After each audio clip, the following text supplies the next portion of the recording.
Hello, my name is Deep Saini. I'm the President and Vice Chancellor of Dalhousie University, and you're watching the Deep Dive.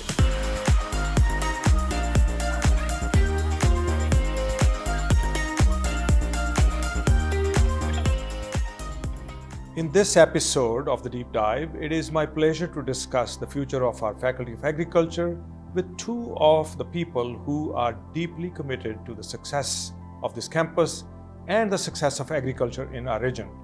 Our Dean of Agriculture, Dr. David Gray, and the Board of Governors Vice Chair and long-term friend of the Faculty of Agriculture, Ms. Sherry Porter.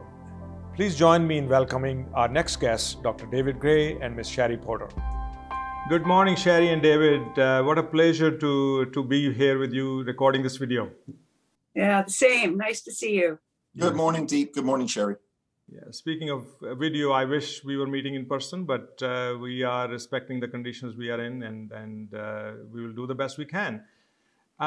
This is a special pleasure. As you know, I am an Aggie too, and we're going to talk about our agriculture campus today and the future of agriculture, future of our campus in relation to the future of agriculture. And you can imagine how dear that is to my heart. And it is, of course, dear to your hearts as well. David, you are the Dean of our Faculty of Agriculture with a long history of excellence in research and teaching and administration in multiple countries. Sherry, you have your background in dairy farming. Then you came to Nova Scotia Agriculture College, did your degree there, and that college eventually became part of Dalhousie and is today our agriculture campus. You're also on our board, and you have been such a pillar in this community, doing so much for our community. So it is going to be a very special conversation today. Now, let me begin by asking each one of you, and perhaps, David, I can start with you. Tell us a bit more about yourself and what keeps you excited about life, and if there are things that keep you awake at night. Okay, thanks, Deep. So I've been at the Faculty of Agriculture now for 8 years. I'm in my second term as Dean. I joined the faculty in 2013, which was a year after the merger with Dalhousie. I was the first full-time permanent Dean of the faculty. My family and I, we came to Nova Scotia from the Shetland Islands, where I was previously the director of the North Atlantic Marine Centre up there, and also the principal of Shetland College. As you said, I've spent time in various countries, including doing my doctorate in South Africa. My background is actually marine biology, so I came into agriculture through the aquaculture route, but it's my passion really is about producing good quality, safe food for the global population. And aquaculture is such an important part of our Faculty of Agriculture today, so it's very appropriate that you should be the Dean. Sherry, a bit about yourself. Well, as you said, Deep, I grew up on a dairy farm just outside Truro, very close to the agricultural campus, and with quite a lot of nudging from my dad, who insisted that I go and take an agriculture degree. I did. I was in the agricultural economics program and had the time of my life when I was there. It was really a wonderful experience. Please don't check my academic record, but I got out anyway. I went on from there. Those were the days when you could only do two years towards your degree. So I went from there to the University of Maine and completed my Bachelor of Science in Agricultural Economics. I came back very lucky, got a job right in agriculture, working for the provincial government in marketing.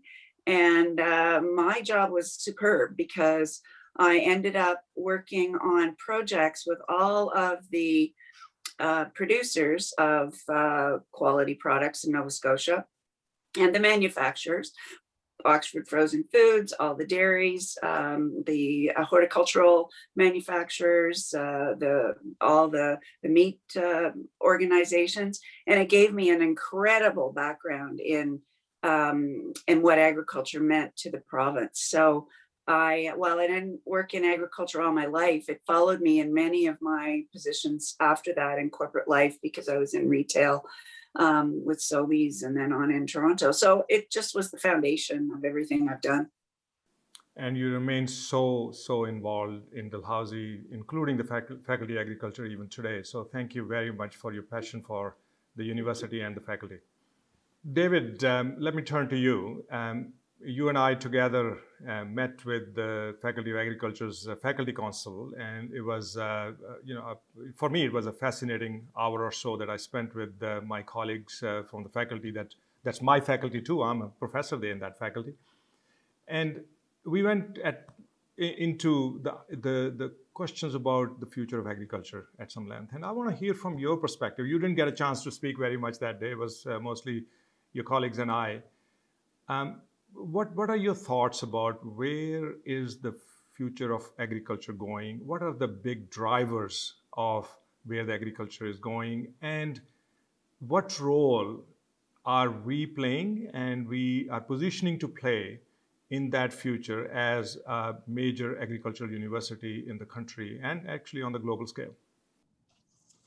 Thanks, Deep. Yeah, it's I didn't speak much in faculty council because they get to hear a lot from me. It was really important they had a chance to engage with you directly. But this is one of my favorite topics. I could talk for an hour on this, if not longer. Agriculture is the #1 and most important industry on the face of this planet. There is no two ways about it. Everyone needs to feed, everyone needs to eat. And the top 3 challenges facing us globally right now, as we all know, are feeding the population of around 9 billion people by 2050. How are we going to produce the food and manage food waste to ensure that everyone has enough to eat in a nutritious way? The second one is climate change. We're seeing this, with the extreme weather that we're seeing, the changes in the temperature on average on an annual basis. And then the third one, which is the one that people don't necessarily realize, is access to safe, clean water. Now, the solutions to all 3 of those global challenges, which we have to find solutions to in the next 30 years, are going to be grounded in and around agriculture. There is no other discipline. I'm not saying we are going to be the solution, but we are going to be a significant part in the solution to those 3 problems. So we are working really hard as a faculty to ensure that we're doing things and helping to move the needle and support industry in meeting those 3 challenges. And so it's a fantastic and inspirational and exciting time for agriculture. It's a wonderful time for young people coming into agriculture as well. It's a huge responsibility, but it's a really exciting time for us. Thanks, David. Sherry, let's take it from the other side. Now, you are an alumna of Nova Scotia Agricultural College, so you have strong roots in this faculty, deep roots in this faculty. And you remain so involved in the community in so many different ways, including Dalhousie, serving on its board, being there for us in so many other ways. Tell me, what is it that drives your passion for agriculture, for the Faculty of Agriculture, and for Dalhousie more broadly? Well, it's a pretty easy answer, Deep. It's in my blood. I mean, my family, going back generations, was in agriculture. And after I left school and I got involved in the whole structure of manufacturing and wholesaling and distribution and retailing of food products, you start to learn pretty quick that, as David said, it's integral in our life. I mean, we can't survive without a quality food production in industry. And food security to me has always been a key for Canada. I think, yes, we import from all over, but we can produce an incredible amount of food here in this country. And I think we're seeing that now. It's coming back in a big way. Food security is on the top of mind of an awful lot of people. So I think that while I'm involved in a huge number of other things in Nova Scotia, my heart's always going to have a piece of it in agriculture. And I've been proud to serve on the board of governors of Dalhousie. And the reason I said yes to that was because I joined right when the time of the merger was happening. And I thought, well, there could be ups and downs with this. If I'm got a foot in both sides, maybe that will help. And I think the merger went very well. And we were thrilled when David came and took leadership of the campus there. And I'm very proud that it's worked. And actually, it's really great when when you say you've got this great campus in Halifax, oh, by the way, we have this terrific campus doing all these major things in Truro. And of course, then to top it off, when our new president came and was an Aggie too, that was just cemented it for me. Thanks. Thank you. Thank you. So now we have two experts in the field here. David, you from an academic and research perspective, and Sherry, you from the perspective of a farmer and somebody who's been involved in the downstream businesses that flow from agriculture. Tell me from, and I pose this question to both of you, tell me, what do you see as the key challenges, but also particularly the key opportunities that are unique to Atlantic region of Canada in agriculture, and the opportunities that touch our presence in the field of agriculture as a university, and how we may make the best of those opportunities. So, let me start with Sherry, just to keep you disciplined. That's a really big question. I don't even know if I can parse that up deep. The opportunities are huge. We all know how successful Nova Scotia and the region have been in attracting talent and research dollars in the ocean field. We have an ocean supercluster here. I would like to think that we should work toward having a supercluster in agriculture. That would be my dream. That would be the dream that would attract the highest level of research talent we could have, the highest level of student talent from across the world. And with that would come support, not just from our federal government and provincial government partners, but from industry. Because we are an organization that, perhaps more than any, uses research that comes into the field in a very practical way. The research done is done with industry partners. It's turned back to industry partners to use and to improve their ability to be successful. So that's my dream. I think that if we can do that and move toward that in the next few years, that would be just absolutely over the top. Thanks, Sherry. And David, what I read there is that Sherry is talking about agriculture not simply as a production system, but also, in more holistically, we're talking about food and food security and food supply and the whole chain. And perhaps I can help focus your answer a little bit by asking you to comment on that aspect. Yeah, so Sherry touched on one of the issues I was going to talk about, and that was the applied nature of what we do here. We are highly applied as a faculty. We have well over 150 active research partnerships with industry as a faculty. But more holistically, food security is going to be crucial. COVID has really focused everyone's minds on where does their food come from. We can all remember a year ago going into the supermarkets and the shelves were empty, and people were saying, well, why is that happening? The uniqueness of Atlantic Canada is that we have a very, very diverse agricultural sector. We're not necessarily dominated with any particular one sector, and a lot of our agriculture is small to medium-sized enterprises. We also have a lot of innovation. Our agricultural sector in Atlantic Canada is very quick to innovate, pivot, and look to try out new technologies. Agriculture has always historically been one of the early adopters of any technological development, and then takes it, runs with it, and then it diversifies into other areas. We're seeing that again right now. The agricultural sector in Atlantic Canada is utilizing technology, drone technology, artificial intelligence, and so on and so forth. We also are the gateway to Europe. We're on the East Coast. We have a fantastic port in Halifax. We are a great opportunity to look at exporting our market, particularly value-added products, to Europe from Atlantic Canada.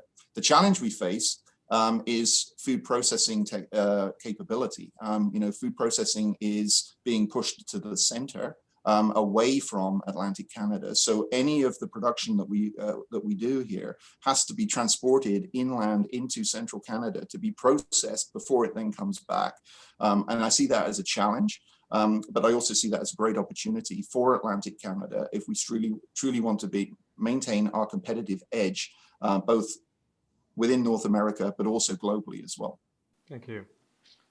So David, with that great description of where our opportunities are, let me focus on one that you have been particularly passionate about, and you kind of alluded to it earlier on, and that is the focus in your faculties or our faculties' strategic direction on United Nations Sustainable Development Goals. Tell me a little bit about that focus and how that is so critical for us to be addressing issues that are globally significant and would make a difference on that scale. Yeah, thanks, Deep. And I am passionate about this, and our entire faculty is. So in our last strategic planning exercise, we decided that we were going to look at everything we do through the lens of the UN Sustainable Development Goals. And we went through a huge consultation process. And I always say that strategic plan, that the process is as important, if not more important, than the final document. It's an opportunity for people to come together and discuss and come collectively behind a direction that we want to go in. And the UN SDGs were just a fantastic map as to, identifying what we do and the application and the impact. And that's the big word, the impact that our actions are having, both regionally, nationally, but also internationally as well. And we're finding that the students who are coming into our faculty and across Dalhousie, they are looking to see how they are going to be able to have an impact on these global challenges. And we have been able to actually show them, how that happens. They were part of the consultation. They were incredibly driven by this idea that whatever they do on the campus, however they do it, they will know which UN and Sustainable Development Goals it's actually applying to and how they're going to be able to use that to have an impact on those global challenges that we talked about earlier. Food security, climate change, sustainability, regenerative agriculture. And so it's been a very energizing, very inspirational. And we're using the UN SDGs. So anything that we do on our campus now, we're actually tagging with the appropriate United Nations Sustainable Development Goals. So we know that, it has a direct impact and that those students or whoever, the researchers, are working towards those Sustainable Development Goals for 2030. And if I may add, there is a great deal of authenticity to that because of the fact that our students in agriculture come from all parts of the world. And it's one of the most diverse faculties that we have. And they bring those perspectives, and many of them come from the areas that are perhaps among the most challenged when it comes to UN's SDGs. Absolutely. And, we attract the international students and they enrich the educational experience of everyone on our campus because they bring their own approaches, their own culture into the classroom, their own experiences as well. And you're quite right, Deep, they are coming from countries where the UN SDGs, are already having a major impact as well. Sorry, Sherry. Yeah, Sherry, go ahead. Did you want to add something? No, I just, I was part of a discussion with on campus when David told us initially about following the recommendations. And I thought how progressive that was at the time. And it was just fabulous that it was part of not just part of the campus, but now part of Dalhousie as well. So it's terrific. Thank you both, but I'm not going to let you go before I ask one more big question. And Sherry complained about one of my previous questions being too big, and this one is going to be bigger. So tell me, each one of you, and this time maybe I should start with Sherry. Sherry, what do you see as the greatest opportunity for agriculture in Nova Scotia, and in that also the greatest opportunity for our agricultural faculty on the campus? Yes, you're right. That's a big question. The biggest opportunity. Well, I think selfishly, I would like to see the survival of the family farm, and that family farm growing and adopting the best technology they can have, that they are educated, really educated, that they've traveled, that they've seen what agriculture can do. I would like to see the next steps. David mentioned it a little bit ago, where we bring some of that primary processing capability back to Atlantic Canada. We used to have it; it was here, and it's disappeared. There's still some highlights there, but I think there's a lot more can happen. We have such a terrific adaptability, and our climate here allows us to do a lot of very different things. Some of the richest soil in the world is found through our along the Bay of Fundy and the Annapolis Valley. There's still a lot more that could happen there. So I just see a growth. I would love to see more investment in research that's going to come maybe internationally, not just from the traditional sources, because food security means everything to the entire world. So it shouldn't just come from where we might have gone in the past to look for it. So, I mean, I think my answer is a little bit all over the board, but I just see such a giant opportunity for us in that, and for the people that study on our campus to stay here and to create big things. Thanks, Sherry. And David, what would you like to add to that, or something new? So I won't repeat what Sherry said, because that's all absolutely right. I think there are a number of things. One, I think one of our big opportunities is thinking regionally. We're maritime provinces, Atlantic Canada. If we stick all of our provinces together, we're still smaller than one of the big prairie provinces. We're all facing similar challenges. So one of the big opportunities is for us to think regionally and think of a regional strategy and direction for agriculture, which would allow us to punch above our weight significantly. I do think that we have a wonderful region for agriculture, as Sherry says, fertile soil. We don't need to irrigate. We have the water. Climate change, although a challenge, is also an opportunity for us, because we see that our seasons are lengthening and things are changing and temperatures are changing, which does allow us the opportunity to think about new and innovative crops. We're a world leader in cold climate wine. Who would have thought that, a decade ago? So, those kind of things are going to be absolutely crucial. And because our farms are smaller, we do find that our farming community is much more open to new ideas, trialing, working with us in partnership to trial out the new technologies, think about the new things. And so we do tend to be ahead of the curve when it comes to innovation and adopting technology here in Atlantic Canada. Huge opportunities, Deep, huge. Thank you. And if I may add one more, I think pandemic, as we know, is a major crisis, but it also carries opportunities in its womb. And those opportunities will unfold once this crisis is over. And we've seen that before, after similar crises in our history. And I see the resurgence of science and scientific method and scientific approach, particularly in areas such as medicine, health, and agriculture. I think we have opportunities coming up in that area, and we need to get ready for those opportunities. So with that, let me say thank you to both of you for a fascinating conversation, and also thanks to both of you for your leadership and your passion for what we do.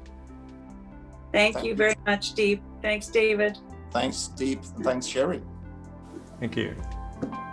Thank you so much for joining us on this episode of The Deep Dive. Please don't forget to like this video, subscribe to our channel, and share this video. Until the next time, I'm Deep Saini, and this has been The Deep Dive.